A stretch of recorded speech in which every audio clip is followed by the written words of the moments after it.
Como dire, muito importante tá em foro aqui caminha com todos três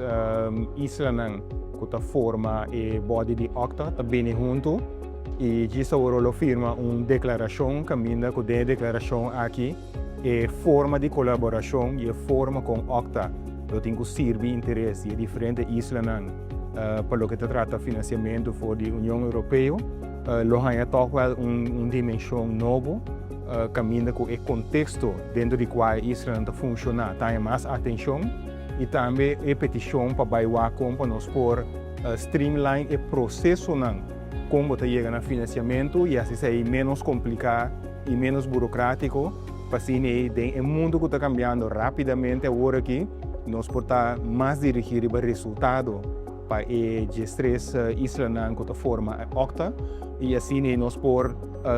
atender o reto que está apresentado para Israel aqui riba terreno de mobilidade, riba terreno climatológico, riba terreno de segurança e energia e assim vou mencionar candidato tópico mais que está vai atender a agenda de 2028 para 2034. Então, essa é a verdade.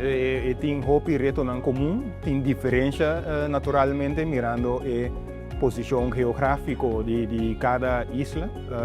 Eu vou mencionar hasta o Oceano Pacífico, tem a parte caribense, mas tem mais temas em comum que tem diferença.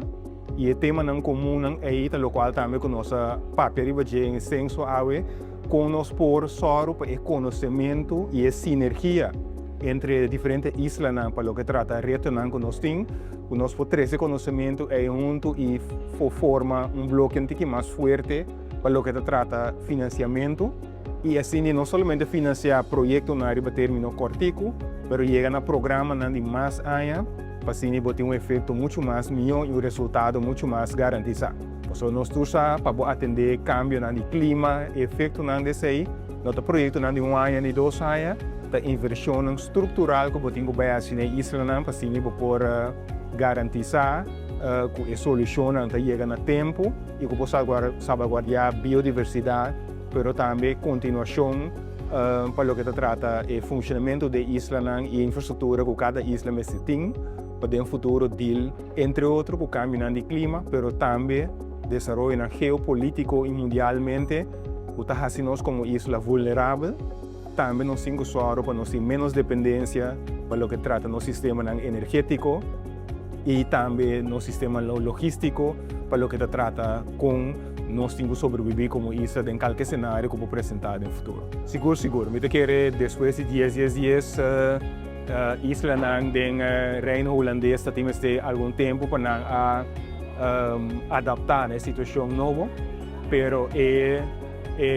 necessidade para trabalhar junto e também para fortificar outro, assim é óbvio que diferentes áreas, você mira acaba isso na ABC, está chegando mais cerca outro para assim fortificar outro. E nós miramos também o desenvolvimento geopolítico de último lunas, caminha Aruba, Bonaire, Curaçao, a trecar hope junto para assim tanto a parte de comunicação, a parte de preparação, nós por ajudar outro e a colaboração aqui, logo desenvolvida em mais áreas, sobre se mais claro e tudo três isso não para abrir para si e não tem luxo e tem necessidade.